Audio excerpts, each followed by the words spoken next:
दोस्तों, अंग्रेज भारत के समस्त शूद्रों के लिए कैसे भाग्य विधाता साबित हुए, आइए इस वीडियो में जानते हैं। जब अंग्रेजों ने रेलवे लाइन पूरे देश में बिछाना शुरू किया तो ब्राह्मणों ने हिंदू समाज को भड़काकर उसका जबरदस्त विरोध किया था, यह कहकर कि अंग्रेज धरती माता को लोहे से बांध रहे हैं, अधर्म हो जाएगा, महामारी फैल जाएगी, कोई नहीं बचेगा।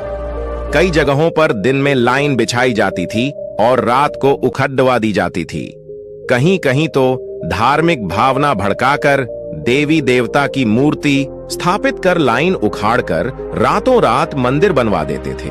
यदि आपको इसका आज भी प्रमाण देखना है तो गाजीपुर जिले में दिल्ली कोलकाता रूट पर दिलदार नगर जंक्शन स्टेशन पर उखाड़ी लाइन पर ही शायर माई का रातों रात मंदिर बनवा दिया था।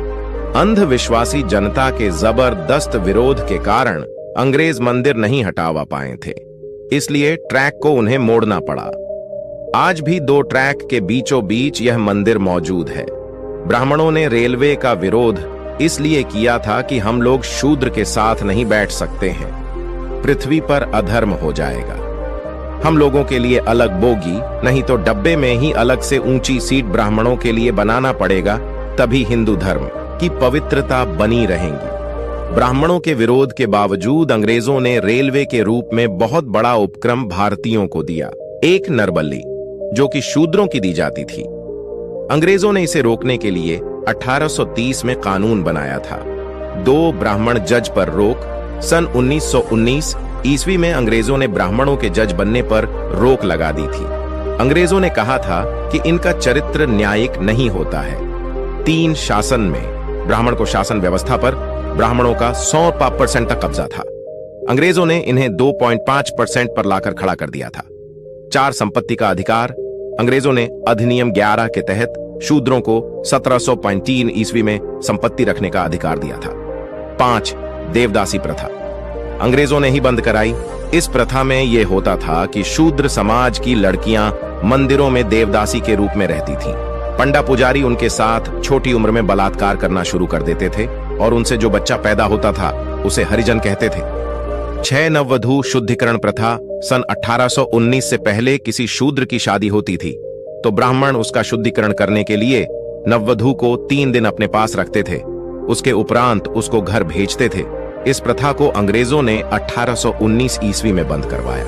7 चरक पूजा अंग्रेजों ने 1868 ईस्वी में बंद कराई। इसमें यह होता था कि कोई पुल या भवन बनने पर शूद्रों की बलि दी जाती थी। 8 गंगा दान प्रथा। शूद्रों के पहले लड़के को ब्राह्मण गंगा में दान करवा दिया करते थे, क्योंकि वह जानते थे कि पहला बच्चा हृष्ट पुष्ट होता है, इसीलिए उसको गंगा में दान करवा दिया करते थे। अंग्रेजों ने इस प्रथा को रोकने के लिए 1835 में एक कानून बनाया था। 9 कुर्सी का अधिकार शूद्रों को अंग्रेजों ने 1835 ईस्वी में कुर्सी पर बैठने का अधिकार दिया था। इससे पहले शूद्र कुर्सी पर नहीं बैठ सकते थे। 10 शिक्षा का अधिकार अंग्रेजों ने सबके लिए शिक्षा का दरवाजा खोले। पहले शूद्र जातियों, आज की ओबीसी, एससी, एसटी व सभी वर्ण की महिलाओं को पढ़ने का अधिकार नहीं था। 11 सरकारी सेवाओं में प्रतिनिधित्व। अंग्रेजों ने शूद्र वर्ण की जातियों को सरकारी सेवाओं में गवर्नमेंट ऑफ इंडिया एक्ट के माध्यम से प्रतिनिधित्व देने की व्यवस्था किया। अतः अंग्रेजों ने शूद्र, अतिशूद्र जातियों के हितों को ध्यान में रखते हुए अनेक सामाजिक, आर्थिक और राजनैतिक सुधार किए थे।